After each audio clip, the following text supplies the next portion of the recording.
cirujano plástico en el Hospital de la Paz, y vamos a comenzar con esta fase real y contraste de hipótesis. Temas, quitando este último, que eran menos importantes, pero que nos ayudaban a ir construyendo un edificio para ser capaces posteriormente de entenderlo todo en conjunto y de ser capaces de sacar las preguntas.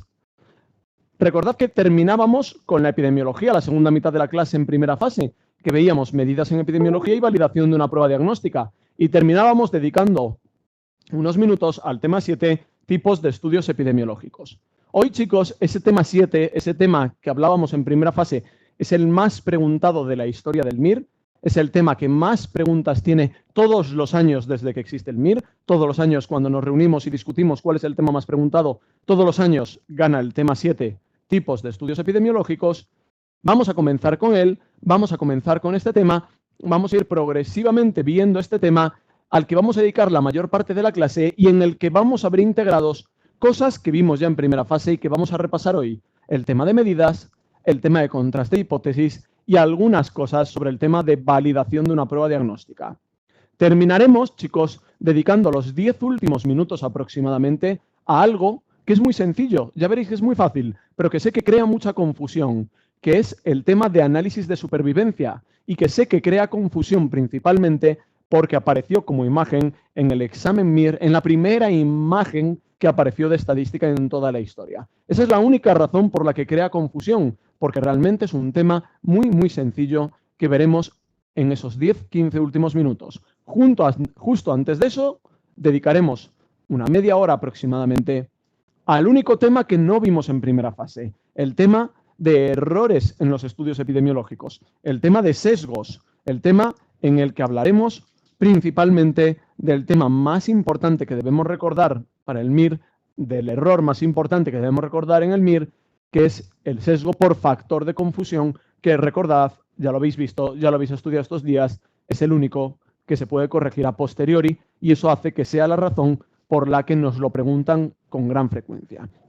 De manera que vamos a comenzar, chicos, en esta segunda fase, en esta fase de consolidación, hablando sobre este tema 7, donde lo dejábamos en primera fase, retomando, recapitulando, repasando las cosas más complejas, porque recordad, chicos, que en estadística debíamos de tener en cuenta que de las 15, 16 preguntas que os aparezcan, el 95%, todas menos una, todas menos dos, van a ser preguntas repetidas. Van a ser preguntas que ya os han puesto y que tenéis en el libro gordo y que no se pueden fallar. Van a ser preguntas pues del tipo que veíamos en primera fase, que es la sensibilidad, especificidad, interpretar una P, interpretar un error alfa, interpretar un determinado intervalo de confianza. Pero chicos, hoy vamos a centrarnos en lo más difícil, en lo más complejo, en las cosas más difíciles que me pueden preguntar a mí en esta asignatura para ser capaces de nuestro objetivo, que es que el día del MIR, que el día 2 de febrero, cuando hagáis el MIR, podamos ir a por el 100% de los puntos. Ese es nuestro objetivo y eso será lo que tenemos nosotros que optar. Por eso esta clase es tan importante. ¿Vale? Vamos a hacer dos pequeñas paradas, porque al ser 6 horas, hacer una única parada a las 3 horas era un poquito complejo y vamos a llegar muy cansados. Vamos a hacer 2 paradas aproximadamente a las 2 horas y a las 4 o 4 y cuarto, ¿vale? A las 4 y cuarto horas de clase, ¿vale? De manera que aproximadamente a las 5 y media, 5 y 40 haremos una parada y posteriormente, en el entorno de las 8 menos cuarto, ¿vale? Haremos otra pequeña parada. La clase durará, ya sabéis, 6 horas hasta las 9 y media de la noche, ¿vale? Pues vamos a comenzar, chicos, y vamos a comenzar donde lo dejábamos en primera fase, donde terminábamos en ese tema tan importante que es el tema 7 tipos de estudios epidemiológicos, que todos los años constituye el tema más preguntado. Pero no solo eso. Dentro de este tema 7, dentro del tema de tipos de estudios epidemiológicos, tenemos la pregunta más veces repetida en la historia del MIR. Una pregunta que aparece todos los años 2 o 3 veces. Una pregunta que ha aparecido este año, una pregunta que apareció el año pasado, que es que a mí me expongan un determinado estudio y me terminen diciendo ¿de qué tipo de estudio epidemiológico se trata? A mí me presentan un determinado estudio y quieren que yo sea capaz de identificarlo. Y recordad que para identificarlo teníamos un esquema que debemos de seguir línea por línea para ser capaces de acertar siempre esta pregunta. Recordad que lo primero que yo me preguntaba es ¿hay o no hay intervención? Y recordad que cuando me pregunten a mí si hay intervención o no, Me van a intentar engañar. Veremos dentro de unos minutos una pregunta mítica del MIR Real del año 2004. Una pregunta, chicos, en la que me intentaban engañar, porque ¿cómo debo yo preguntarme si hay o no intervención? ¿Al paciente le ocurre algo distinto a lo que le habría ocurrido si yo no estuviera? ¿Le ha cambiado algo distinto por estar yo delante? ¿Al paciente le ha ocurrido algo distinto? ¿Le ha pasado algo distinto por estar yo delante? Si al paciente no le ha ocurrido nada distinto, diremos que no hay intervención y hablaremos de estudios observacionales. Mientras que si al paciente sí le ha ocurrido algo distinto, al paciente le ha pasado algo distinto a lo que le habría ocurrido si yo no estuviera, diremos que sí hay intervención y hablaremos de estudios experimentales. Fijaos que aquí tenemos la primera gran división y aquí tenemos la clave para distinguir entre estos dos grandes grupos. Estudios en los que al paciente le ocurre lo mismo que si yo no estuviera, observacionales, y estudios en los que le ocurre algo distinto, estudios experimentales. Pues vamos a ir, chicos, empezando con el grupo de los estudios observacionales, aquellos en los que no hay intervención porque al paciente le ocurre lo mismo que si yo no hubiera aparecido. ¿Y qué es lo siguiente que yo me pregunto? ¿Qué es lo siguiente que yo debo tener en cuenta? ¿Hay o no hay seguimiento? Y recordad que veremos ahora dentro de muy poquito que con el seguimiento también me intentan engañar. Yo debo preguntarme si hay o no seguimiento, preguntándome ¿cuántos momentos del tiempo evalúo en mi paciente? ¿Cuántos momentos del tiempo evalúo yo en mi paciente? ¿Un único momento o dos o más? Porque recordad que esto va a ser un cambio radical. Aquí vamos a tener un cambio brutal entre aquellos estudios en los que no hay seguimiento porque mido un único momento y aquellos estudios en los que sí hay seguimiento porque yo mido dos o más momentos del tiempo. Los estudios sin seguimiento, recordad, los llamaremos estudios descriptivos, mientras que los estudios en los que sí hay seguimiento y yo mido dos o más momentos del tiempo, los llamaremos estudios analíticos. Un cambio radical que ahora hablaremos de él. Ahora veremos por qué es tan importante. Pero terminamos con los estudios descriptivos, aquellos en los que yo mido un único momento del tiempo, yo evalúo un único momento del tiempo en mi paciente y lo clasifico en función de la unidad de estudio, porque esta unidad de estudio puede ser grupal y hablaremos de un estudio que sabemos que llamamos ecológico, mientras que tenemos una unidad de estudio individual en un estudio que llamamos transversal.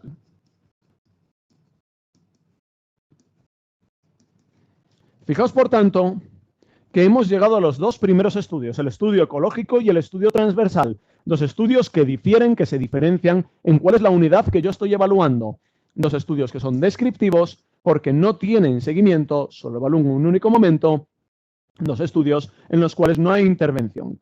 Y comenzamos diciendo unas palabras sobre el estudio transversal que todos conocéis.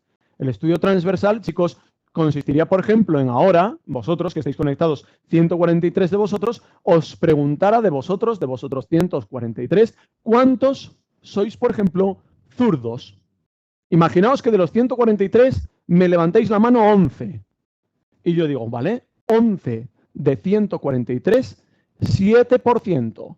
Chicos, esa proporción de individuos que tiene una característica en un momento del tiempo determinado, ese 7% que acabo de calcular, ¿de qué es definición eso que yo acabo de decir? Proporción de individuos con una característica en un momento del tiempo determinado. Decídmelo por el chat. ¿De qué es definición?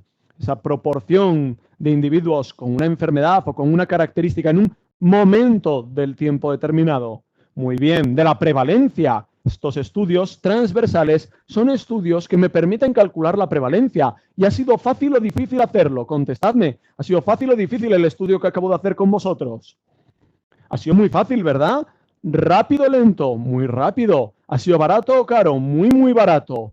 Y si yo, chicos, mañana vuelvo, estamos los mismos, y os vuelvo a preguntar ¿cuántos de vosotros sois zurdos? ¿Me dará el mismo resultado o distinto? Me dará exactamente el mismo. Es muy fácil de reproducir. Es un estudio rápido, barato, fácil de reproducir, que me permite a mí calcular la prevalencia y que, por tanto, Recordad, chicos, cuando hablábamos de la prevalencia, será muy útil en enfermedades crónicas, como la hipertensión, como la diabetes, como la obesidad, como la insuficiencia cardíaca, como la insuficiencia renal, pero no será útil en enfermedades agudas donde la prevalencia no me iba a servir, como por ejemplo la gripe. Recordad que ahí este tipo de estudios no va a ser útil. Chicos, estas características que acabamos de decir del estudio transversal son exactamente iguales en el estudio ecológico. Ahora veremos la única pequeña diferencia que tienen. Pero tanto en el transversal como en el ecológico hay una característica que todavía no he contado, que es la característica más importante de todas, que es una característica que no es que tengan estos estudios, sino al revés, que les falta a estos dos estudios ecológico y transversal, y que es lo más importante que debemos recordar de ellos. ¿Cuál es esa característica que les falta a estos dos estudios, ecológico y transversal? ¿Qué no tienen? ¿Qué les falta? Muy bien, me estáis diciendo de dos formas. No tienen seguimiento, no tienen dos momentos del tiempo, solo tienen uno. Y si yo mido solo un momento del tiempo, me falta la temporalidad, me falta la secuencia temporal, me falta el único criterio, chicos, recordad que era indispensable, que es la temporalidad o secuencia temporal, para poder hablar de causalidad. Chicos, recordad que estos dos estudios, chicos, al medir solo un momento del tiempo, no tienen secuencia temporal, no tienen temporalidad, no ven qué viene antes, no ven qué viene después y por tanto no son capaces de demostrar causalidad. Son estudios, por tanto, que no demuestran causalidad, son estudios, por tanto, que son de peor calidad, tanto el ecológico como el transversal.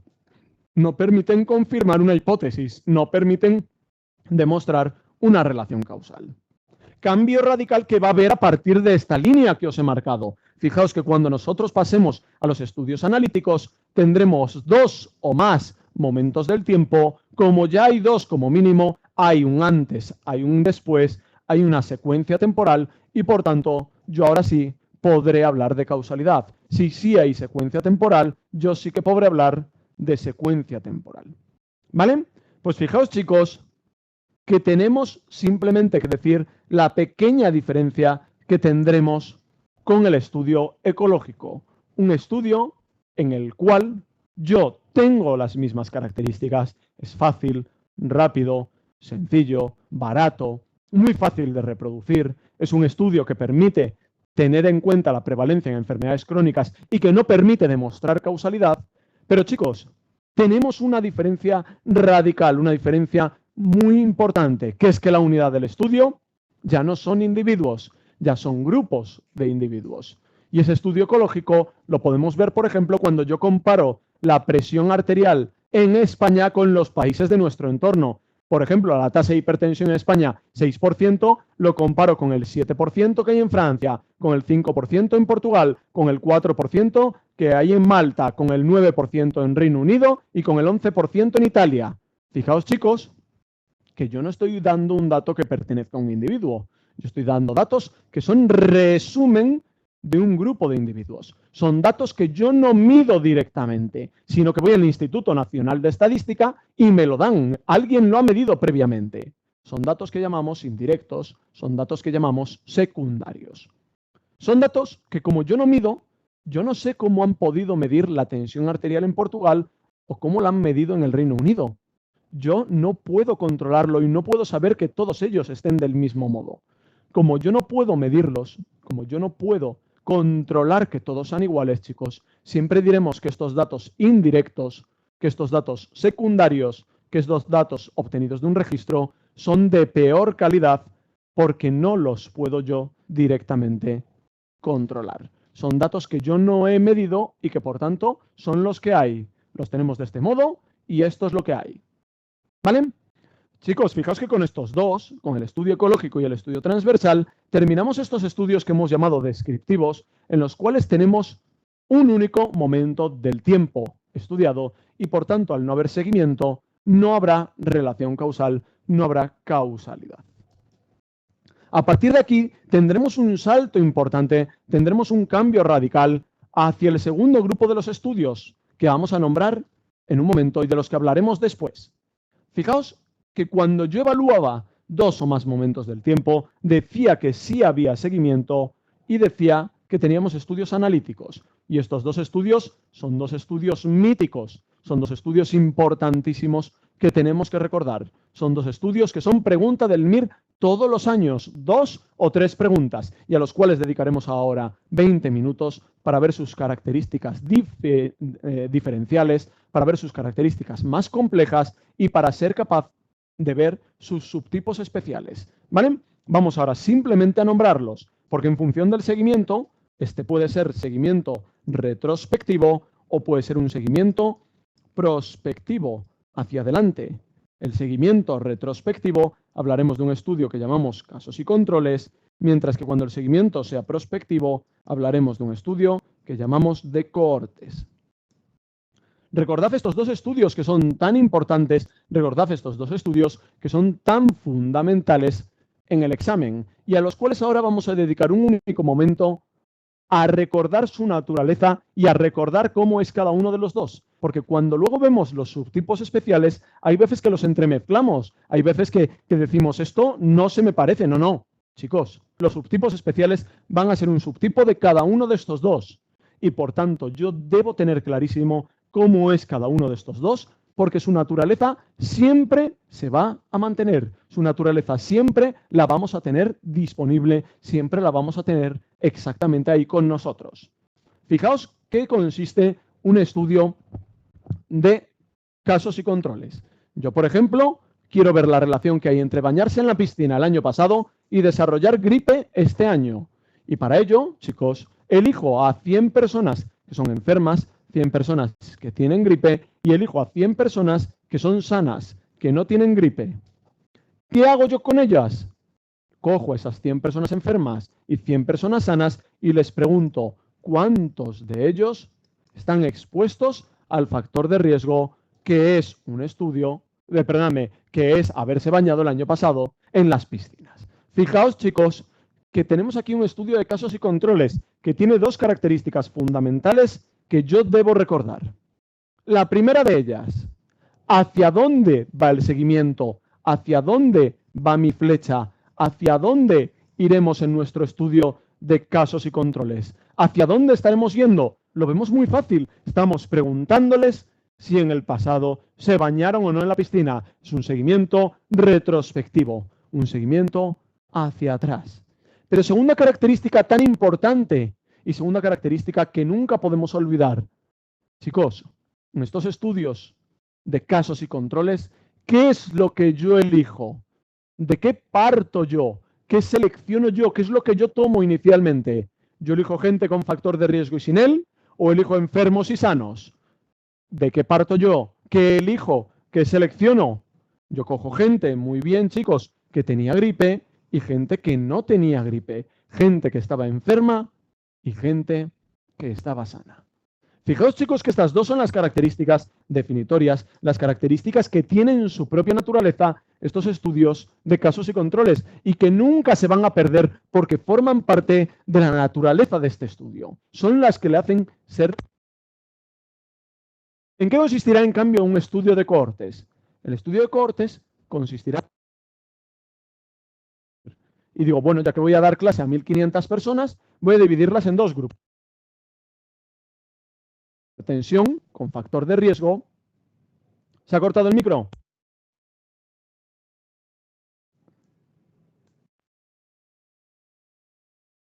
¿Se oye?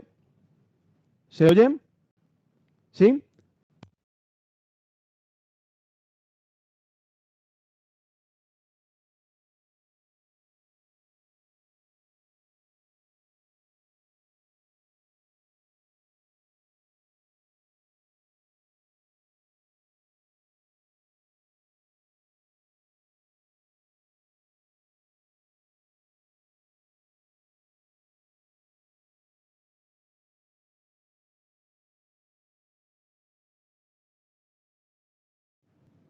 Decidme ahora si me oís. Sí, perfecto. Se estaba acabando la pila, me habían avisado, no pasa absolutamente nada, ya lo tenemos solucionado. ¿Vale? Pues chicos, lo que estábamos comentando entonces, estábamos diciendo que teníamos la segunda situación, que es el estudio de cohortes, un estudio en el que yo escogía de mis 1.500 personas, 100 personas con factor de riesgo, que es la hipertensión, y 100 personas sin el factor de riesgo, que es no tener hipertensión. ¿Y qué hacía yo, chicos, con estas 1.000 personas? Con estas 1.000 personas lo que yo hacía era seguirles durante 10 años para ver cuántos desarrollan enfermedad y cuántos se mantienen sanos. Por ejemplo, glaucoma. Yo sigo a 1.500 personas, 100 con hipertensión, 1.400 sin hipertensión, para ver en 10 años cuántos desarrollan glaucoma y cuántos se mantienen sanos. Fijaos que es un estudio radicalmente distinto. Primera característica, ¿hacia dónde irá mi seguimiento? ¿Hacia dónde estamos yendo en este estudio? ¿Hacia dónde va mi flecha? ¿Qué tipo de seguimiento tenemos? Tenemos un seguimiento prospectivo, tenemos un seguimiento hacia adelante. Pero segunda característica tan importante como la primera, segunda característica que también me ayuda a mí a saber cómo es mi estudio. Chicos, en este estudio, ¿qué es lo que yo elijo? ¿De qué parto yo? ¿Qué selecciono? ¿Cojo gente con factor de riesgo hipertensión y gente sin factor de riesgo? ¿O cojo enfermos de glaucoma y gente sin glaucoma? ¿Qué parto? ¿De qué elijo yo? ¿Qué es lo que yo selecciono?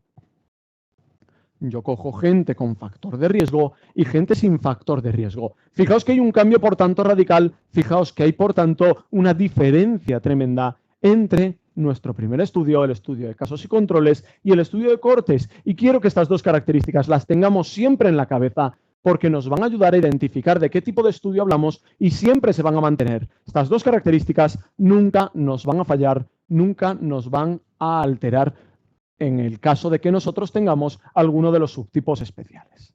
¿Vale? Chicos, fijaos que hemos hablado en primer lugar de los estudios descriptivos, estudios en los que yo evalúo un único momento del tiempo, que serán el casos y control, que serán el estudio ecológico y el estudio transversal, y hemos hablado de los estudios analíticos, aquellos en los que yo evalúo 2 o más momentos del tiempo, yo tengo seguimiento, y como yo tengo seguimiento, chicos, fijaos que ya puedo hablar de causalidad. En función de cómo sea el seguimiento retrospectivo, hablaremos de casos y controles, y prospectivo, hablaremos de cohortes.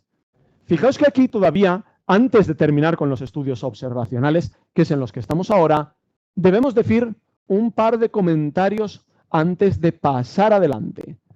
Chicos, ¿alguien echa en falta algún otro tipo de estudios que me habéis comentado en alguna pregunta que estaba viendo por el rabillo del ojo? ¿Alguien echa en falta algún otro tipo de estudio, algo que añadir en los estudios observacionales antes de pasar a los experimentales? Muy bien, echamos en falta, por ejemplo, todavía el estudio de tendencias temporales o estudio de series temporales, que es un estudio que veis que os pongo ahí, casualmente os lo pongo ahí, y eso quiere decir algo. Este estudio de tendencias o de series temporales es la mezcla entre un estudio ecológico, una base de estudio grupal, y un estudio de cohortes, un seguimiento prospectivo hacia adelante. Mezcla entre estudio ecológico, base grupal, y estudio de cohortes, seguimiento hacia adelante. Por ejemplo, yo, chicos, quiero ver cómo ha evolucionado la tensión arterial a lo largo de los 5 últimos años. Y veo que hace 5 años era así, veo que hace 4 subió, veo que hace 3 bajó, que el año pasado subió y que este último año ha subido. Fijaos que si yo evalúo esto, evalúo cómo ha evolucionado y por eso su nombre. Veo cuál es la tendencia, veo cómo es la tendencia a lo largo del tiempo, estudio de tendencias o estudio de series temporales. Soy capaz de ver, chicos, cómo evoluciona un dato grupal a lo largo del tiempo. Tengo un dato que es un grupo y lo sigo a lo largo del tiempo. Y este dato, chicos, fijaos que yo lo puedo comparar, por ejemplo, con la tasa de hipertensión que había en Francia y ver que en Francia en este tiempo ha evolucionado de esta forma, ¿vale? Puedo comparar un dato grupal a lo largo del tiempo en un grupo o en varios grupos. Voy viendo cómo evoluciona ese dato grupal. Esta es la primera forma que yo tengo de ver un estudio de tendencias o series temporales. Esa unión entre estudio ecológico y estudio de cohortes, seguimiento a largo plazo de un dato grupal. Pero la segunda forma que tengo de verlo, que aparece en vuestro manual y que a veces crea un poquito de confusión, es eso de un dato medioambiental. Y fijaos, muchas veces un dato medioambiental pensamos en la contaminación del aire, en la contaminación de las aguas, en algo que realmente no tiene mucho que ver con la medicina, ¿verdad? ¿Cómo nos lo podrían preguntar a nosotros esto del dato medioambiental cuando nos hablen de un estudio de tendencias o series temporales? Pues, por ejemplo, en agosto se descontaminan totalmente los quirófanos de mi hospital. Vamos a evaluar cuál es la contaminación de los quirófanos en unidades formadoras de colonia a lo largo de los distintos meses del año. Y vemos que en septiembre hay una unidad formadora de colonia. Vemos que en febrero hay 3, vemos que en marzo hay 4, vemos que en abril, perdonadme, ya no sé ni los meses, vemos que en noviembre hay 4, vemos que en diciembre hay 5, pequeña limpieza que se hace en Navidad, enero 3, febrero 4, marzo 6. Vamos viendo cómo evoluciona un dato, que en este caso no es grupal, sino medioambiental, a lo largo del tiempo. Vamos viendo cómo evoluciona un dato a lo largo del tiempo. ¿Vale?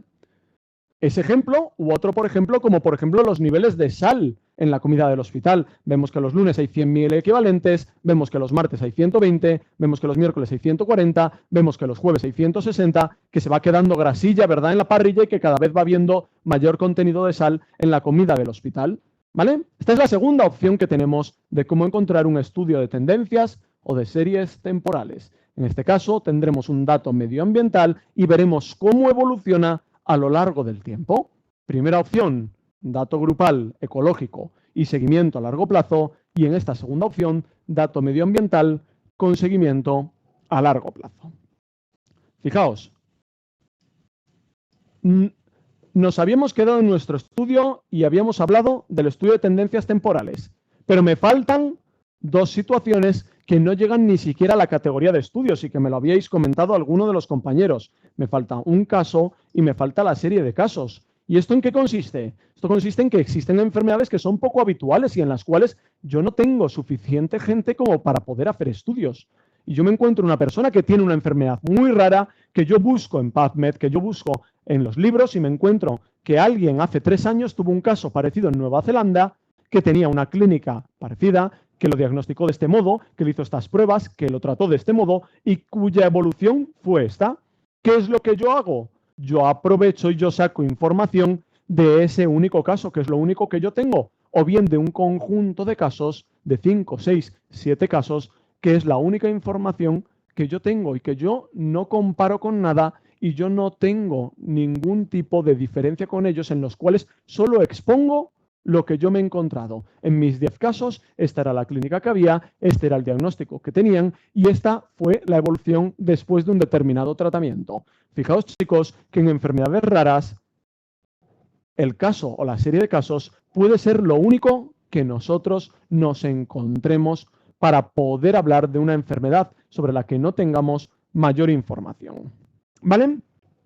Ahora sí, chicos, hemos terminado dentro de estos estudios observacionales, dentro de estos estudios en los cuales al paciente no le ha pasado nada distinto a lo que le habría ocurrido si yo no estuviera. Hablamos de estudios en los cuales no hay intervención.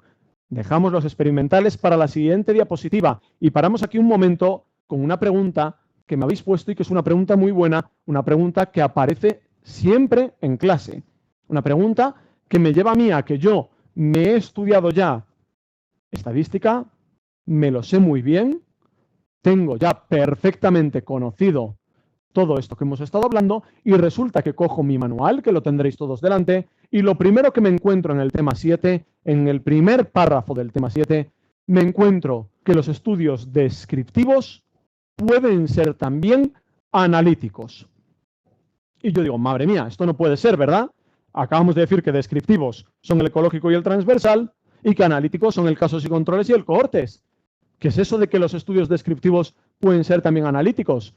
Chicos, fijaos, esa es una frase que crea mucha confusión y que es verdad, aparece ahí en el manual directamente. Lo tenemos ahí, directamente en el primer párrafo del tema 7, justo después de habernoslo estudiado. Cuando lo vamos a repasar, nos lo encontramos. Chicos, estos estudios descriptivos, ¿cómo es eso de que puedan ser analíticos? Yo os hago una pregunta. Los estudios descriptivos, es decir, el estudio transversal, el estudio ecológico, ¿pueden demostrar asociación? ¿Sí o no? Pensadlo un poquito. ¿El estudio transversal puede demostrar asociación? ¿Sí o no?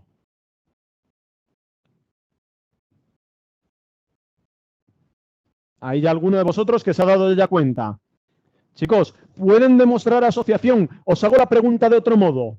¿Los estudios transversales tienen alguna medida de asociación? ¿Sí o no? ¿Los estudios transversales tienen alguna medida de asociación? ¿Tienen alguna medida de asociación? Sí, ¿verdad? Me lo estáis diciendo muy bien. La razón de prevalencias o razón de proporciones. Chicos, si tienen una medida de asociación, es porque sí que pueden demostrar asociación, con la peor de todas ellas, con muy poca calidad. Recordad que el estudio de cortes tendrá la mejor medida de asociación. Recordad que el casos y controles tendrá una medida de asociación de menor calidad, que es la odds ratio. Pero recordad que sí que pueden demostrar asociación con poca calidad, pero pueden demostrarla. Pero segunda pregunta, ¿los estudios transversales pueden demostrar causalidad? ¿Sí o no? ¿Los estudios transversales pueden demostrar causalidad? ¿Sí o no? No, ¿verdad? Porque les falta la secuencia temporal, porque no tienen la temporalidad, porque como no tienen dos momentos del tiempo, no son capaces de demostrar causalidad. Chicos, sí son capaces de demostrar asociación, que nos va a ayudar a generar una hipótesis, pero no son capaces de demostrarla porque no son capaces de demostrar causalidad. Fijaos que serán analíticos en cuanto a demostrar asociación, pero no serán analíticos en cuanto a demostrar causalidad, que es lo que a nosotros nos importa. Podrán ver que dos cosas están asociadas entre sí, que hay una relación entre ellas, pero no podrán demostrar que hay una relación causal, que una es causa de la otra. Chicos, fijaos que son analíticos en cuanto a asociación, pero no son analíticos en cuanto a lo que a nosotros nos importa en medicina, que es el hecho de demostrar una relación causal. ¿Vale? Bueno, ¿alguna pregunta más sobre los estudios observacionales? Que no hable sobre estos dos, que vamos a hablar ahora un poquito de ellos en adelante, que vamos a ver sus características más difíciles y distintivas, y vamos a ver sus subtipos. ¿Alguna pregunta que no hayamos comparado? En los estudios de series se comparan grupos por ser cohortes. No, en los estudios de series entiendo temporales. Los estudios de tendencias o series temporales, yo puedo ver la evolución de un grupo a lo largo del tiempo, se acabó, o la evolución de varios grupos a lo largo del tiempo. Puedo compararlos o puedo no compararlos, ¿vale? Puedo simplemente seguir a un grupo o puedo seguir a varios grupos a lo largo del tiempo. Los estudios de prevalencia es otra forma de llamar principalmente a los estudios transversales, ¿vale? Es llamarlos teniendo en cuenta cuál es su fin en vez de cuál es su naturaleza. Es menos útil, pero está referido a los estudios transversales. En la pregunta de este año, fijaos que no me ponía a mí estudio transversal, pero me ponía a mí estudio descriptivo, que está por encima. Pues chicos, la respuesta era estudio descriptivo en esa pregunta que tenéis en el manual de actualizaciones con la pregunta de este año, ¿vale? Claro, el estudio transversal es muy típico en prevención sanitaria, es muy típico en salud pública, es muy típico para los ministerios, para las consejerías de salud, porque estas enfermedades crónicas en las que es útil son las que mayor consumo sanitario tienen, que es algo que me estabais preguntando. Por eso siempre decimos que estos estudios transversales son tan útiles en salud pública. ¿Vale? Porque permite estudiar esas enfermedades que son las que mayor consumo de recursos tienen.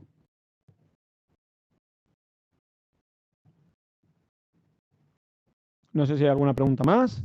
De todos modos, cualquier pregunta que se os vaya ocurriendo, en los 2 descansos que haremos, me podéis preguntar y podemos comentarlas o bien al final, o bien, ya sabéis, a través de email o a través del foro, ¿vale? Pero cualquier cosa, vamos parando cuando tengamos aquí.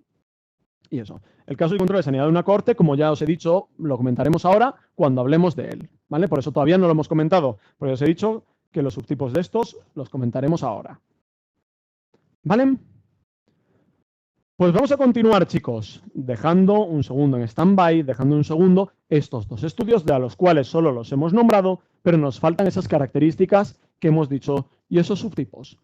Y chicos, a la derecha de la tabla vosotros, yo como no me cabe, lo pongo en la siguiente diapositiva, nos quedaban los estudios experimentales. Estos son fáciles, estos simplemente tenemos que ir a por ellos porque nos los preguntan y son muy sencillos.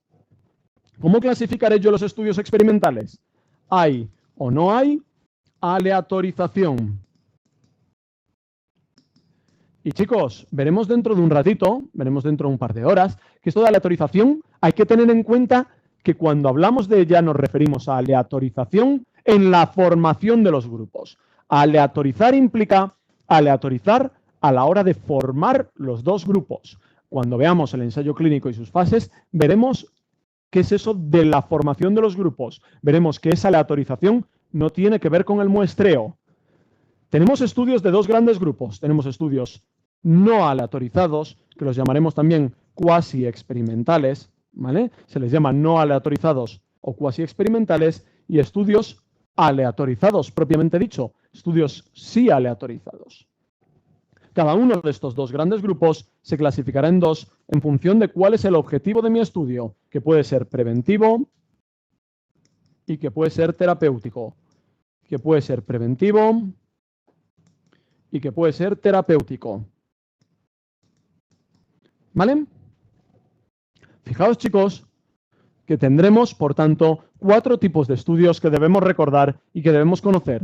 El primero de ellos, un estudio preventivo, experimental, no aleatorizado, que llamamos estudio de intervenciones comunitarias. El estudio de intervenciones comunitarias será el estudio preventivo no aleatorizado. Frente a él tendremos el estudio preventivo sí aleatorizado, que llamaremos ensayo de campo. Tenemos, por tanto, 2 estudios preventivos. Ahora diremos una palabra sobre ellos, el estudio de intervenciones comunitarias y el ensayo de campo. Fijaos, chicos, que frente a ellos tendremos 2 estudios que serán terapéuticos.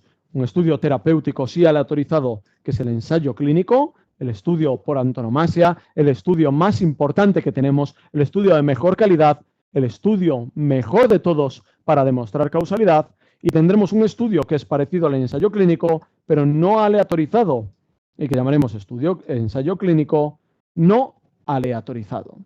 Con estos 4 estudios concluimos y terminamos, chicos, nuestros estudios experimentales y concluimos y terminamos nuestra tabla. Simplemente un par de cosas que comentar sobre estos 4 estudios. En primer lugar, el estudio de intervenciones comunitarias y el ensayo de campo son los 2 estudios que nosotros tenemos que son preventivos. Y estos 2 estudios sabemos que el sí aleatorizado, el ensayo de campo, es de mayor calidad que el estudio de intervenciones comunitarias, que es no aleatorizado. Sin embargo, chicos, debemos de recordar que este estudio de intervenciones comunitarias muchas veces es el único que podemos realizar porque el ensayo de campo es imposible de realizar en la práctica real.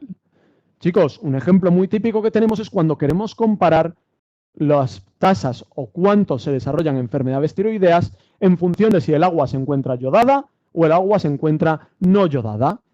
Chicos, imaginaos que para hacer esto yo lo que hago es que el agua del canal de Isabel II lo yoda, de manera que la población madrileña va a tomar agua yodada y lo quiero comparar, por ejemplo, con la población de Valladolid, de manera que el Pisuerga no lo yodó. Compararé las tasas que hay de enfermedades tiroideas en Madrid, que toma agua yodada, frente a Valladolid, que toma agua no yodada. Yo no he aleatorizado en la formación de los grupos, los 2 grupos ya estaban preformados, Madrid y Valladolid, y por tanto habré hecho un estudio de intervenciones comunitarias. Este mismo estudio, si yo quisiera realizarlo con un ensayo de campo, sería extremadamente complejo. Imaginaos, yo he yodado el agua del canal de Isabel II, yo no he yodado el agua del Pisuerga, y a la primera persona de Madrid le toca agua yodada y dice, ¡ay, qué bien, yo puedo beber agua aquí en Madrid! Menos mal, porque el segundo va y le toca, por ejemplo, agua no yodada. Yo le digo, no puedes beber agua de Madrid. Todas las mañanas te coges el AVE, vas a Valladolid, llenas tu cantimplora, te bebes tu cantimplora de agua no yodada y no puedes beber más. Y en Valladolid lo mismo, al que le toque no yodada puede beber agua del grifo en Valladolid, pero al que le toque agua sí yodada, todos los días tiene que ir a Madrid, coger agua yodada en el canal de Isabel II y bebérselo en su casa. Chicos, fijaos que eso es irreal, que eso es totalmente imposible. cuando nosotros tengamos una medida preventiva, que es una medida que yo utilizo en toda la comunidad, va a ser prácticamente imposible realizar un ensayo de campo, porque aleatorizar la formación de los grupos será imposible. Por esta razón, chicos, en este tipo de medidas preventivas va a ser mucho más frecuente la realización de estudios de intervenciones comunitarias que sabemos que son peores, pero que nos permiten evitar este problema. Un comentario que hacer sobre el ensayo clínico no aleatorizado. El ensayo clínico no aleatorizado se le llama también, se le denomina también ensayo clínico antes-después. Son sinónimos, se utilizan indistintamente los dos nombres, ensayo clínico antes-después o ensayo clínico no aleatorizado. ¿En qué consiste el ensayo clínico antes-después? Consiste en que yo cojo un grupo de personas y les mido los niveles de glucemia. A las 2 horas, a ese mismo grupo de personas, les mido los niveles de glucemia después de haberles dado un glucocorticoide y veo qué niveles tienen ahora de glucemia. Chicos, ¿quién era el primer grupo? Mis pacientes. ¿Quién era el segundo grupo? Mis pacientes otra vez. ¿Hay alguna diferencia entre los dos grupos? ¿He aleatorizado yo la formación de los grupos? Claro que no los he aleatorizado, si son el mismo. ¿Cómo los voy a aleatorizar? Si son las mismas personas. Fijaos, chicos, que realmente el ensayo clínico antes-después sería un subtipo, sería un tipo especial de ensayo clínico no aleatorizado. Pero realmente se utilizan los dos términos de manera indistinta. Se utilizan los dos términos de manera indistinta. Ensayo clínico antes-después y ensayo clínico no aleatorizado. ¿Vale? Pues alguna pregunta sobre esto que tengáis sobre los estudios experimentales. Chicos, es una pregunta típica, muy bien, que me hace una compañera. Recordad que el ensayo clínico, cuando nosotros hablamos del ensayo clínico, debemos de tener en cuenta que siempre debe pasar el control del centro, del comité ético de investigaciones científicas que tenga mi hospital y todos los hospitales que formen parte del estudio y de la Agencia Española del Medicamento en función de si utilizamos o no medicamentos. Evidentemente, la Agencia Española del Medicamento tendrá que pasar control en todos aquellos en los que estemos teniendo en cuenta la utilización de un medicamento. Si no, a la Agencia Española y Agencia Europea del Medicamento realmente no les incumbe, ¿vale? Que era la pregunta que creo que me hacía la compañera. ¿Alguna otra pregunta? ¿Alguna otra cosa que queréis comentar sobre estos estudios que hemos llamado estudios experimentales? Sobre estos estudios en los que al paciente le ocurre algo distinto a lo que le habría ocurrido si yo no estuviera. ¿Alguna otra pregunta? ¿No? El antes y después es un estudio de ensayo clínico no aleatorizado, no de ensayo de campo. Es el sinónimo de ensayo clínico no aleatorizado. Antes, después. ¿Vale? Como los dos grupos son iguales, pues no hay aleatorización. ¿Vale?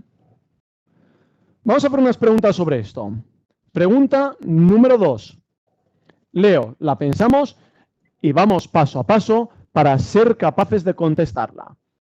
Un estudio en el que usted mide la longitud de la hendidura del lóbulo de la oreja a una muestra de recién nacidos de su área sanitaria obtenida al azar prospectivamente durante 2 años con el fin de determinar su frecuencia es un pregunta más veces repetida en la historia del MIR. Hay que ir paso a paso viendo en nuestro esquema en cuál de las situaciones nos encontramos. Así que vamos paso a paso. Y en primer lugar, ¿qué es lo que me tengo que preguntar?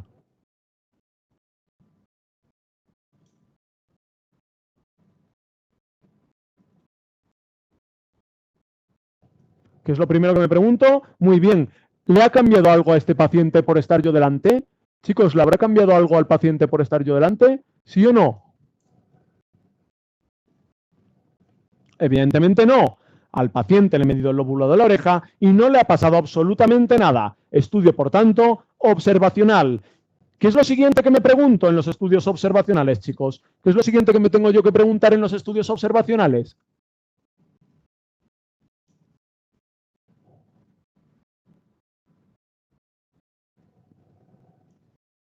Muy bien, ¿en cuántos momentos del tiempo evalúo yo aquí a mi paciente? Y en este ejemplo, chicos, ¿en cuántos momentos del tiempo lo he evaluado? ¿Cuántos momentos del tiempo he evaluado yo a cada paciente en esta pregunta? Leedla bien, leedlo tranquilamente. ¿Cuántos momentos del tiempo evalúo yo a cada paciente? Chicos, ¿qué hago yo con el niño? El niño nace el 2 de enero, le mido la oreja y le mando a su casa. Hay otro niño, chicos, que nace el 20 de febrero, le mido el lóbulo de la oreja y para casa. Hay otro niño que nace el 6 de marzo, le mido el lóbulo de la oreja y para casa. Y así sucesivamente durante 2 años. Pero ¿cuántas veces mido yo a cada niño? ¿En cuántos momentos del tiempo mido yo a cada uno de los niños? En un único momento. Nace, le mido el lóbulo de la oreja y me olvido de él. Chicos, solamente evalúo una única vez a cada uno de los individuos. Por lo tanto, no habrá seguimiento. Estamos en el grupo de los descriptivos. ¿Cuál es la unidad del estudio? Los niños. ¿Cómo llamamos a este estudio que tenemos aquí? ¿Cuál será la respuesta correcta? Esta pregunta, que ha caído este año en el MIR, de una manera un poquito distinta, que cayó hace 2, que cayó hace 3, que cayó hace 4 y que cayó hace 5, pregunta de los últimos 5 años en el MIR, la respuesta correcta es un estudio transversal, un estudio en el que a cada individuo le mido una única vez la hendidura del lóbulo de la oreja, ¿vale? Fijaos cómo me pueden intentar engañar, pero si yo voy paso a paso, no me equivoco nunca. Vamos a ver la pregunta número 3. Está usted leyendo un artículo en el que el investigador ha encontrado la existencia de una correlación entre el consumo anual por habitante de etanol y la mortalidad de tumores cerebrales a partir de los datos estadísticos de 35 países. Señala la falsa sobre el estudio. Lo primero, tendremos que identificar de qué tipo de estudio epidemiológico me están hablando. ¿Y qué es lo primero que yo me tengo que preguntar para saber de qué tipo de estudio epidemiológico me hablan? ¿Qué es lo primero que yo tendré que evaluar? Muy bien. ¿Hay o no intervención? En este caso, ¿le ha pasado algo a los pacientes por haber aparecido yo? ¿Les ha cambiado algo? Evidentemente no. El que tenía un tumor cerebral lo seguirá teniendo. Y aquel que bebía alcohol lo sigue bebiendo. No les ha cambiado nada. Dentro de estos estudios observacionales, ¿qué es lo siguiente que me evalúo? Si hay o no seguimiento. En este caso, ¿en cuántos momentos evalúo yo estos datos?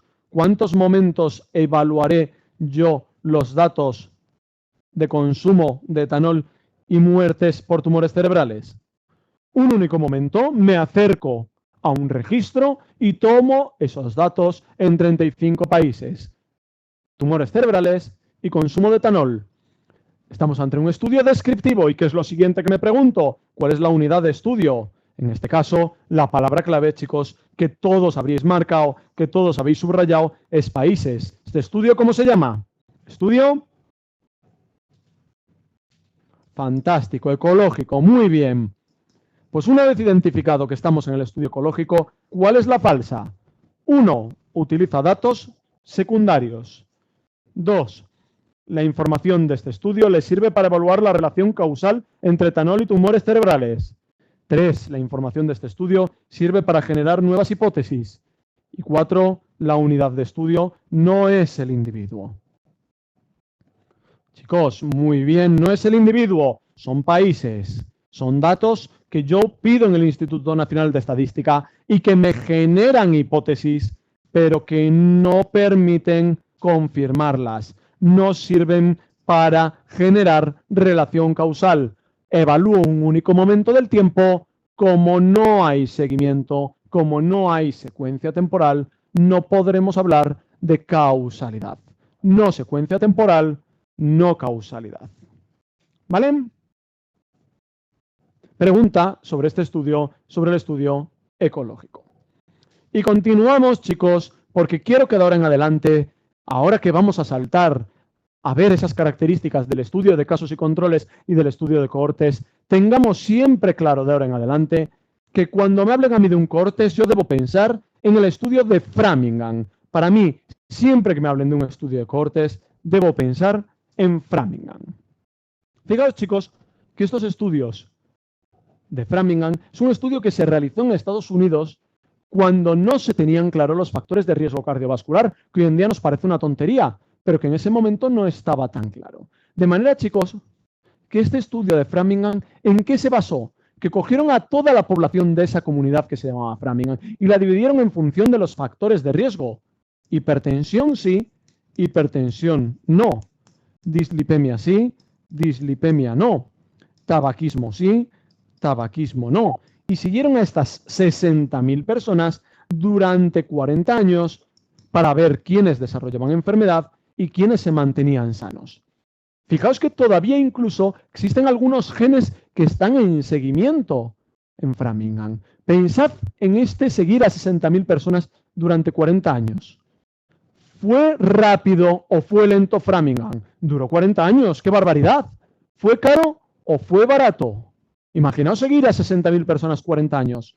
Fue extremadamente caro. ¿Fue fácil o difícil? Fue muy difícil. Y si yo quisiera repetirlo, además de lo difícil que es poder volver a coger 60.000 personas y seguirlas 40 años, porque no podría. Chicos, si el tabaquismo me dio riesgo relativo de 3,2, ¿me dará otra vez 3,2 si yo lo repito?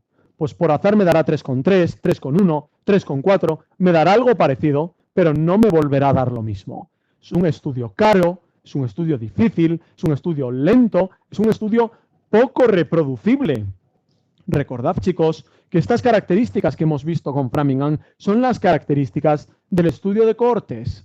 Caro, difícil, lento, poco reproducible, pero que en cambio, chicos, es el mejor estudio observacional que nosotros tenemos. Es el mejor estudio que tenemos para evaluar factores de riesgo. ¿Vale? Pues chicos, vamos a hacer una preguntita sobre esto y empezaremos con estas características que os había prometido, diferenciales entre nuestros dos estudios. Y vemos esta pregunta número 5. De las características señaladas, identifique la que no corresponde a un estudio de cohortes. 1. Coste elevado. ¿Fue caro Framingham? ¿Fue caro? Por supuesto que fue muy caro, carísimo. ¿Reproducibilidad elevada? ¿Es fácil de repetir? ¿Es fácil de obtener el mismo resultado? Claro que no, ya hemos visto que no.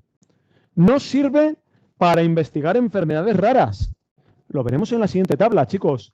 Pero si yo sigo a muchas personas esperando que aparezca una enfermedad rara, igual no aparece. Igual esa enfermedad rara no aparece a pesar de que yo siga a esas personas muchos años. Por eso no nos servirá. Y 4, fluctuaciones en la composición de los grupos. Chicos, evidentemente, cuando yo sigo a 40 años vista a tantísimas personas, puede haber cambios radicales, puede haber pérdidas, puede haber gente que abandone mi estudio, puede haber gente que se canse, puede haber gente que cambie de domicilio, habrá gente que se harte de mí. Evidentemente, habrá muchos cambios y habrá muchas pérdidas en mi estudio. ¿Vale? Pues ahora sí, chicos, vamos a ver estas características diferenciales tan importantes del estudio de casos y controles y el estudio de cohortes que todos los años aparecen en el MIR. 100% de los años en el MIR. Estos dos estudios de forma conjunta, cada año suponen 2 o 3 preguntas en el examen. Este último año 2 preguntas, el año pasado 3 preguntas en el examen. De manera que vamos a ver cuáles son estas características que generalmente me van a preguntar enfrentadas entre los dos tipos de estudios. Una pregunta similar a la que me aparece en digestivo cuando me hablan de la enfermedad de Crohn y de la colitis ulcerosa, que recordad que me preguntan características de los dos entremezcladas. Pues aquí lo mismo, como hemos visto en esa pregunta número 5. Y lo primero de todos es tener en cuenta su naturaleza, algo que ya hemos dicho. ¿Cómo es el seguimiento en cada uno? Recordad que en el casos y controles tendremos un seguimiento retrospectivo, mientras que en el caso de los estudios de cohortes tendremos un seguimiento prospectivo. ¿Vale? Primera característica a tener en cuenta, característica más importante, porque nos habla de su propia naturaleza, nos habla de la característica de su naturaleza, que es lo que les distingue de verdad.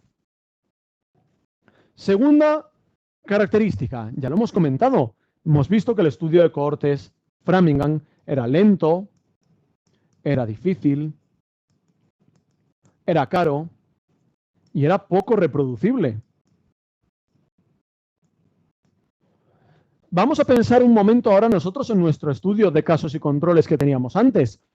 100 personas con gripe, 100 personas sin gripe, y yo les pregunto a todos ellos si desarrollaron o no, perdóname, si el año pasado se bañaron o no en la piscina. Chicos, imaginaos, este segundo ejemplo, 200 personas, 100 de ellas con gripe, 100 de ellas sin gripe. ¿Vosotros creéis que coger a esas 200 personas y llamarles por teléfono ha sido más fácil o más difícil que Framingham? ¿Más rápido o más lento que Framingham? ¿Más barato o más caro que Framingham?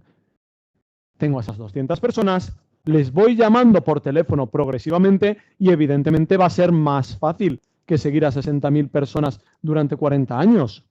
Evidentemente, a esas 200 personas las llamo por teléfono, tardaré mucho, tardaré poco, pero va a ser más rápido. Y evidentemente, sobre todo si tengo tarifa plana, si no solo tendré que pagar el teléfono, va a ser más barato. Además, chicos, imaginaos que hay un dato que no me queda claro. Imaginaos que hay un paciente del que no tengo claro si se bañó o no en la piscina. ¿Qué hago? Levanto el teléfono, llamo otra vez y me lo dice. Y se acabó el problema. Es muy fácil de reproducir, es muy reproducible. Fijaos, chicos, que son características totalmente contrarias al estudio de cohortes que veíamos con Framingham. El casos y controles será más barato, será más rápido, será más fácil y será más reproducible. Pero sin duda alguna, la casilla que nos toca ahora es la casilla más importante en lo que llevamos de clase hasta ahora. Lo más importante que vamos a haber dicho hasta ahora. Y os lo pongo en el ejemplo que hemos estado viendo. Imaginaos que yo cojo 100 personas con gripe y, por ejemplo, 200 sanos sin gripe. Y les pregunto, ¿cuántos de ellos se bañaron el año pasado en la piscina? Os voy a hacer una pregunta a todos vosotros. Os voy a hacer una pregunta en este ejemplo que acabo de poner. Yo tengo 100 personas con gripe, 100 enfermos, y tengo 200 sanos. 100 enfermos de 300 personas en total, 100 enfermos de 300 personas en total, 100 de 300, incidencia de la gripe, 33%. ¿Verdad o mentira? Incidencia de la gripe, 33%. 100 enfermos en 200 personas, incidencia de la gripe, 33%.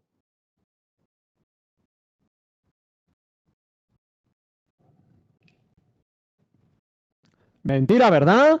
Recordad, muy bien, chicos, muy bien. Yo no puedo en el estudio de casos y controles calcular la incidencia. Mentira. Segunda pregunta que os hago. Tengo 100 enfermos. Tengo 200 sanos. 100 enfermos de 200 personas que estaban afectadas. 100 de 200, chicos, perdóname, y 200 sanos. 100 de 300, 33% prevalencia de la gripe. Prevalencia de la gripe, 33%. ¿Verdad o mentira? Prevalencia de la gripe, 33%. ¿Verdad o mentira? Pensadlo. Prevalencia de la gripe, 33%. ¿Verdad o mentira? Mentira, chicos, mentira. Mentira. Chicos, ¿por qué hay 100 enfermos? ¿Por qué hay 200 sanos? ¿Por qué tengo 100 enfermos? ¿Por qué tengo 200 sanos? Porque a mí me ha dado la gana, porque yo los he elegido, porque los he seleccionado yo, porque yo he ido y los he cogido. Yo he cogido 100 enfermos y podía haber cogido 80 o podía haber cogido 120. ¿Por qué hay 200 sanos? Porque yo los he elegido. Podía haber elegido 180, podía haber elegido 300 o podía haber elegido 1000. Hay los enfermos y los sanos que yo he querido, los que yo he seleccionado, de manera que yo evidentemente no puedo calcular la incidencia, pero tampoco puedo calcular la prevalencia. Y sé que ahora estamos colapsando. Yo no puedo calcular la incidencia, yo no puedo calcular la prevalencia, entonces, ¿qué puedo hacer? ¿Qué es lo que yo puedo calcular? ¿Qué puedo hacer yo? Chicos, yo en el estudio de casos y controles no calculo la incidencia ni la prevalencia de la gripe. ¿Qué es lo que yo calculo? La prevalencia de la exposición al factor de riesgo. Yo lo que calculo es cuánta gente se bañó en la piscina en los enfermos y cuánta gente se bañó en la piscina en los sanos. Y comparo los dos grupos, comparo los que se bañaron en la piscina de los enfermos y los que se bañaron en la piscina en el grupo de los sanos. Chicos, Recordad que esto es importantísimo. Lo que yo puedo calcular es la prevalencia de la exposición al factor de riesgo. Y recordad que como yo no podía medir la incidencia, yo no podía medir la mejor medida de asociación, que era el riesgo relativo. Como yo no puedo medir la mejor medida de asociación, recordad que necesitábamos un sucedáneo, un sustituto, una creación humana que utilizar como medida de asociación en este estudio, que ¿cómo lo llamábamos? ¿Cómo llamábamos? Muy bien, odds ratio. Fantástico, chicos. Recordad que como yo no puedo medir la incidencia, no puedo, en este caso, ser capaz de conocer el riesgo relativo. Por el contrario, cuando yo sigo a 1.500 personas a lo largo de 10 años, yo veo que aquí aparece un nuevo caso, que aquí aparece otro, que aquí aparece otro, que aquí aparece otro. Voy a ser capaz, atención total, de conocer el número nuevo de casos que aparecen en una población susceptible en un periodo de tiempo determinado. Y este número nuevo de casos en una población susceptible en un periodo de tiempo determinado, ¿de qué va a ser definición, chicos? ¿De qué va a ser definición? Muy bien, va a ser definición de la incidencia. Fantástico. Ahora sí, como yo puedo medir la incidencia, yo sí que seré capaz de conocer el riesgo relativo. Fijaos que estamos viendo aquí, en este cuadro que nosotros acabamos de poner, que gracias a que yo ahora voy a ser capaz de calcular el riesgo relativo, vamos a saber que nuestro estudio, chicos, de cohortes va a ser mejor en cuanto a calidad que el estudio de casos y controles, porque vamos a tener, chicos, una situación en la cual vamos a tener una medida de asociación de más calidad, ¿vale? Como nosotros tenemos, chicos, un estudio con una mejor medida de asociación, el estudio de cohortes será de mayor calidad que el estudio de casos y controles. Pues esta característica, esta línea muy importante, que no se nos olvide. Nos vienen ahora dos líneas seguidas sobre algo que muchas veces crea confusión y que tenemos que entenderlo de una manera muy sencilla. Imaginaos, por ejemplo, que yo quiero ver la relación que hay entre, por ejemplo, un factor de riesgo raro, como es comer hormigas y desarrollar cáncer gástrico. E imaginaos que como yo he visto que el estudio de cohortes es muy bueno, pues digo, pues voy a hacer un estudio de cohortes, ¿vale? Perdóname, que como hemos visto que el estudio de cohortes es un estudio muy caro, vamos a hacer un estudio de casos y controles, de manera que yo voy, por ejemplo, al hospital clínico, aquí en Madrid, subo a la planta de cirugía general a realizar mi estudio de casos y controles y selecciono a todos los pacientes que hay con cáncer gástrico y selecciono, por ejemplo, a 100 controles. Les reúno a todos ellos en una sala, todos ellos sentados, y les digo, buenos días, enfermos y sanos. ¿Quiénes de vosotros coméis habitualmente hormigas? ¿Qué me va a decir a mí esos pacientes? Me van a decir, oye, tú estás loco, tú te estás equivocando. La planta de psiquiatría no es aquí, es más arriba. Te has equivocado, ¿vale? Chicos, ¿qué ocurre? Como el factor de riesgo es muy raro, como el factor de riesgo es poco habitual, no voy a encontrar a nadie dentro de mis enfermos y de mis sanos que tenga ese factor de riesgo. ¿Qué es lo que yo debo hacer cuando tengo un factor de riesgo raro como comer hormigas? Pues yo debo seleccionar la Asociación Española Profesional de Comedores de Hormigas y debo coger todo su listado. Yo sigo a los 100 comedores profesionales de hormigas de España y los sigo a largo plazo hacia adelante junto con una serie de personas sanas. Yo les sigo a largo plazo y veo cuántos de ellos desarrollan a largo plazo la enfermedad, cuántos de ellos desarrollan a largo plazo, por ejemplo, el cáncer gástrico o, por ejemplo, cualquier otra enfermedad. Como el factor de riesgo es raro, voy a seleccionarlo directamente y voy a realizar un estudio de cohortes. Como el factor de riesgo es raro, tendré que seleccionar, chicos, el estudio que partía de ese factor de riesgo. Voy a elegir directamente ese factor de riesgo raro y lo voy a seguir a largo plazo. Pero es que además, chicos, yo ya que sigo a esa gente que come hormigas, voy a aprovechar y no solo voy a ver si desarrollan cáncer gástrico o no, voy a ver si desarrollan cáncer de colon, voy a ver si desarrollan hepatocarcinoma, voy a ver si desarrollan esquizofrenia, ¿vale? Ya que sigo ese factor de riesgo raro a largo plazo, vamos a ver si todos ellos, cuántos de ellos desarrollan la enfermedad, ¿vale? Como, chicos, el factor de riesgo es raro, aprovecho y lo sigo a largo plazo y vemos si desarrolla o no enfermedad. Y chicos, ¿cómo llamábamos a esa característica en la cual podemos evaluar múltiples enfermedades para un mismo factor de riesgo raro? Multi-efectividad.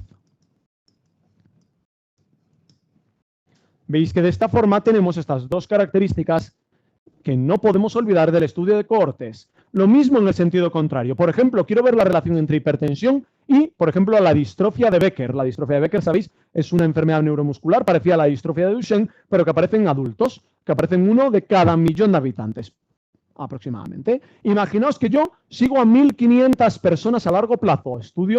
Un estudio de cohortes. Sigo a 1.500 personas a largo plazo para ver en hipertensos y en no hipertensos cuántos desarrollan distrofia de Becker. ¿Cuántos casos esperaría encontrar yo de distrofia de Becker en este ejemplo, chicos? Si yo sigo a 1.500 personas a largo plazo y desarrolla la enfermedad 1 por millón, ¿cuántos esperaría encontrar? Pues si aparece en 1 de cada 1.000.000 y sigo a 1.000 personas, lo más probable es que en 0, patatero. Lo más probable es que en ninguno. Pues vaya desastre, ¿verdad? ¿Qué será lo que yo tenga que hacer? Yo tendré que ir al hospital, tendré que seleccionar en la consulta de enfermedades neuromusculares a todos aquellos individuos que tienen distrofia de Becker, elijo a todos ellos que tienen la enfermedad y elijo un grupo de controles sanos. Y les pregunto, chicos, ya que he seleccionado a gente con esa enfermedad tan rara al hacer el casos y controles, les pregunto cuántos tenían el factor de riesgo hipertensión. Pero chicos, ya que he hecho un casos y controles con esta enfermedad tan rara, les puedo preguntar quiénes tenían hipertensión, quiénes tenían tabaquismo, quiénes tenían dislipemia, quiénes tenían múltiples factores de riesgo para la misma enfermedad rara. ¿Y cómo llamamos a esta característica en la que yo, chicos, evalúo múltiples causas para una misma enfermedad rara? Multicausalidad. ¿Vale? Fijaos, chicos, que nosotros tenemos en cuenta estas dos características que sé que muchas veces, y a mí me pasaba cuando estudiaba el MIR, crean confusión, que muchas veces se confunden, ¿verdad? Y que muchas veces no nos queda claro cuál es cada una de las dos, pero que en cambio, chicos, si nosotros lo pensamos de este modo, si nosotros lo pensamos teniendo en cuenta estas características, ¿vale?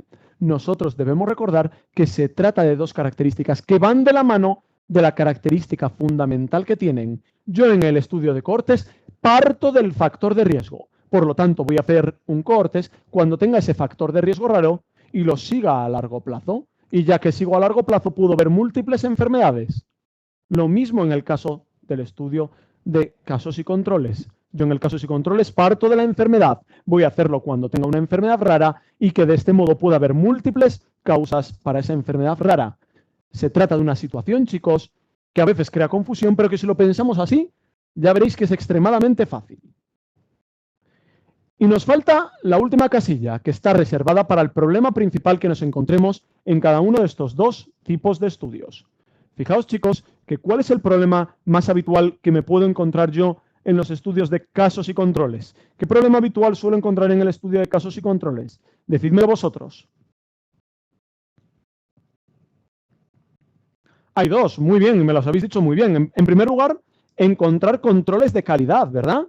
Si mi paciente enfermo es un varón de 60 años que pesa 80 kilos y que mide unos 70, yo debo intentar que el control sea un varón también de unos 60 años que pese unos 80 kilos y que mida unos 70. Porque si hay diferencias, chicos, entre las dos personas, si hay diferencias entre los dos grupos, me puede dar lugar a mí a un sesgo de selección, a un sesgo en el que las dos personas, los dos grupos, tienen características distintas y que eso me afecta a mí, a mi resultado. Por lo tanto, chicos, importantísimo que el control sea con las mismas características que la persona, caso que la persona enferma. Y la segunda situación me lo habéis dicho también, que es el sesgo de memoria. ¿Qué es eso del sesgo de memoria? El sesgo de memoria se basa en que aquellos que tienen la enfermedad tienden a recordar mejor la exposición a factores de riesgo. Y esto, por ejemplo, lo podemos pensar. Si yo a vosotros os pregunto, ¿qué comisteis, chicos, el lunes de la semana pasada, hace 10 días? ¿Alguno de vosotros acuerda qué comió el lunes de hace 10 días? No, ¿verdad? Yo no me acuerdo. Es imposible que nos acordemos. Pero en cambio, imaginaos que tenemos un paciente en el hospital que está desde hace 10 días ingresado por una gastroenteritis brutal, con unos vómitos y con una diarrea tremenda, con una vía puesta, con un suerito, y ese paciente lleva estos 10 días dándole vueltas a la cabeza y recordando que el lunes, cuando llegó a casa, no había nada para comer, salvo un huevo que tenía una pequeña mellita ahí encima. Lo miró y dijo, uy, qué mala pinta tiene. Miró el frigorífico y no quedaba nada más. Y dijo, o el huevo o no como. Y dijo, bueno, venga, pues el huevo, pa'lante, ¿no? Y ya que me pongo, de postre solamente había una manzana medio podrida y se la comió también. Y ese paciente, chicos, se acuerda perfectamente de lo que comió el lunes. Aquellas personas que están enfermas tienen más facilidad para darle vueltas a la cabeza y pensar en la exposición a factores de riesgo que aquellos que no están enfermos. ¿Cómo podemos nosotros minimizar, disminuir al máximo el riesgo de sesgo de memoria? Pues la forma que nosotros tenemos de disminuir el riesgo de este sesgo de memoria es insistir, insistir e insistir y ser pesados en el grupo de los enfermos y en el grupo de los sanos, en los dos por igual, para intentar minimizarlo al máximo. Podemos intentar buscarlo en registros, si está disponible. Podemos ser pesados. La clave, chicos, es intentar minimizarlo al máximo, insistiendo a los dos por igual. ¿Vale? Tenemos que intentar disminuirlo insistiendo a los dos por igual. Por último, ¿qué problema nos solemos encontrar en el grupo de las cohortes? Lo hemos comentado en la pregunta 5, lo hemos visto, que son las pérdidas. Ya sabéis, chicos, que en los estudios en los cuales tenemos un seguimiento a largo plazo, va a ser muy fácil que nuestros pacientes, al seguirlos a largo plazo, algunos de ellos abandonen el estudio, bien porque cambian de domicilio, bien porque cambian de hospital, bien porque ya deciden que no quieren seguir formando parte, bien porque están cansados de participar en el estudio, bien porque fallecen por otra causa, y desde luego estos seguimientos a largo plazo, estas situaciones en las que nosotros tenemos un seguimiento a largo plazo, favorece y hace que nosotros nos encontremos con pérdidas en los dos grupos. Que recordad que cuando son distintas entre los dos grupos, darán un sesgo que, ¿cómo se llama? ¿Cómo se llama el sesgo que se produce cuando hay distinto número de pérdidas entre los dos grupos y yo no lo tengo en cuenta? Sesgo de atrición, muy bien. ¿Vale? Pues fantástico, chicos. Hemos visto las diferencias que tenemos entre el casos y controles y el estudio de cohortes. ¿Alguna pregunta, alguna duda? ¿Algo que se os ocurra? Recordad estas dos características, chicos, que si las pensamos bien son muy fáciles de recordar. Y recordad, chicos, lo importante que es que como yo no puedo medir incidencia ni prevalencia, yo lo que mido es la prevalencia de exposición al factor de riesgo, solo puedo calcular la odds ratio. ¿Vale? ¿Preguntas? ¿Dudas?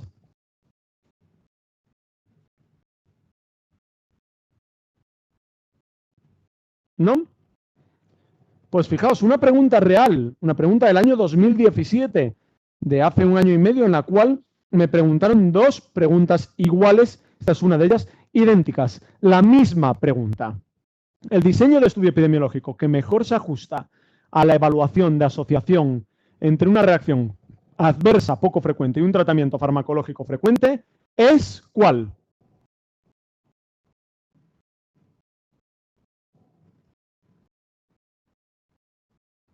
¿Cuál es la respuesta, chicos? Muy bien. Yo tengo un estudio en el cual tengo una enfermedad, una reacción adversa, una enfermedad rara. ¿Qué estudio debo hacer yo? Coger gente con la enfermedad, gente sin la enfermedad y preguntarle cuántos de ellos estaban expuestos al factor de riesgo. Un estudio de casos y controles. Respuesta correcta. La respuesta número 2. Un estudio de casos y controles que me permitirá a mí conocer, en este caso, cuál es la relación entre esa enfermedad rara, entre ese factor de riesgo frecuente y esa enfermedad rara. ¿Vale? Fácil, ¿verdad? Una pregunta real del MIR sobre esto. Esta pregunta apareció repetida en el examen. Preguntaron 2 veces el mismo concepto.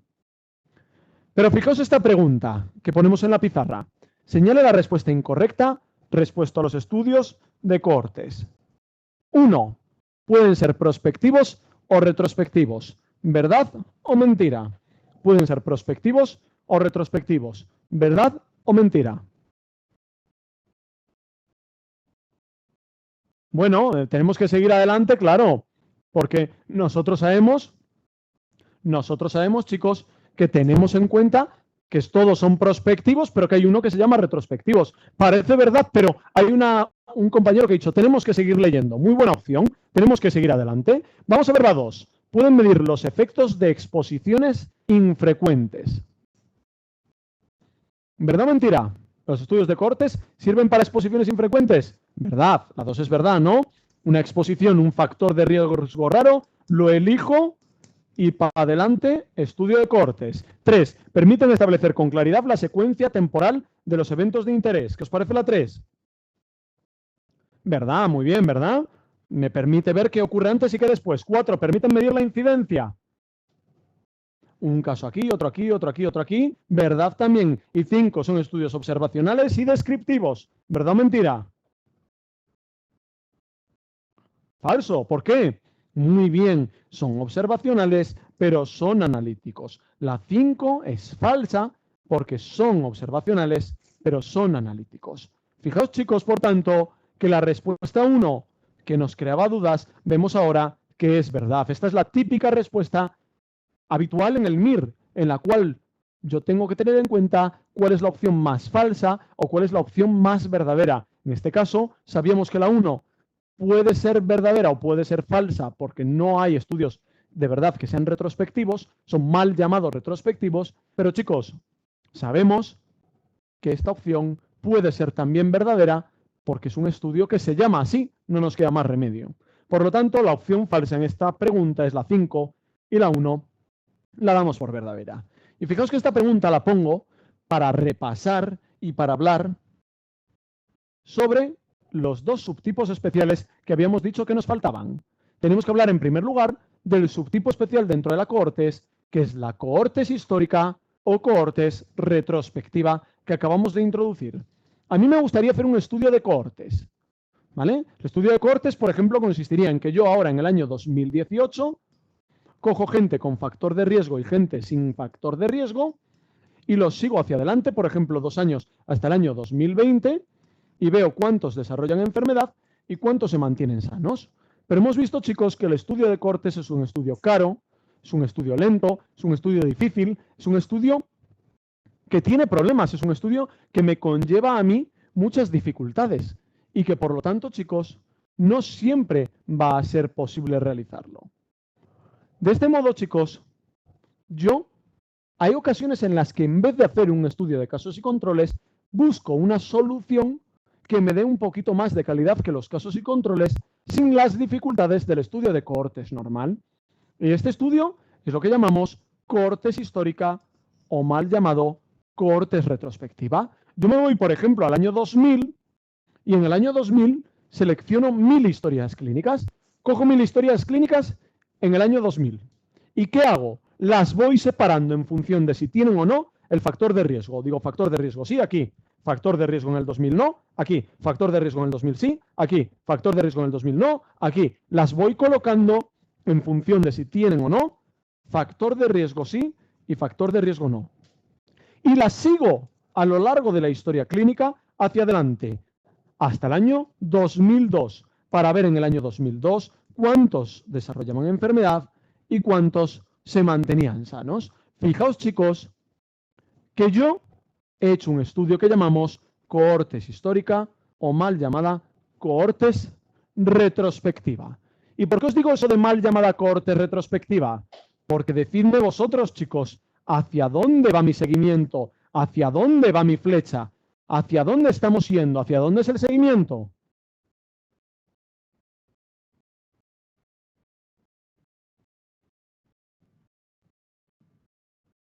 Hacia adelante, el seguimiento es prospectivo. Empieza en el año 2000 y termina en el año 2002. El seguimiento empieza en el pasado y va avanzando hacia adelante. Es prospectivo.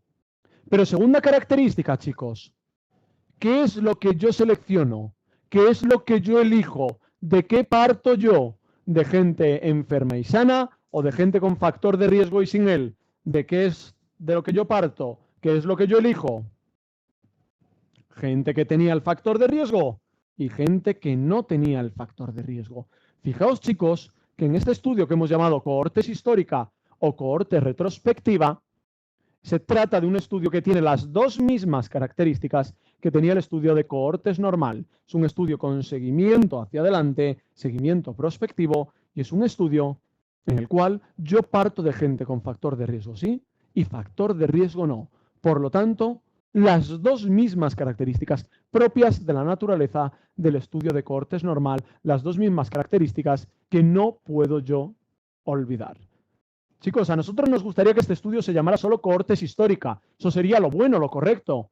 Pero ya veréis dentro de pocos meses, cuando estéis en el hospital, os encontraréis que en casi todas las especialidades, cuando veáis vuestras revistas, encontraréis que uno de los tipos más frecuentes de estudios que vamos a ver en nuestro medio son estudios como este. Y siempre nos referiremos a ellos como estudios retrospectivos, como cohortes mal llamadas retrospectivas, pero se llaman así. Así que no nos queda más remedio, chicos, que aguantarnos y utilizar ese nombre. ¿Vale? Por lo tanto, primer tipo especial, la cohortes histórica o retrospectiva. Segundo tipo de estudio. Vamos hacia el casos y controles. Y chicos, en el ejemplo que hemos puesto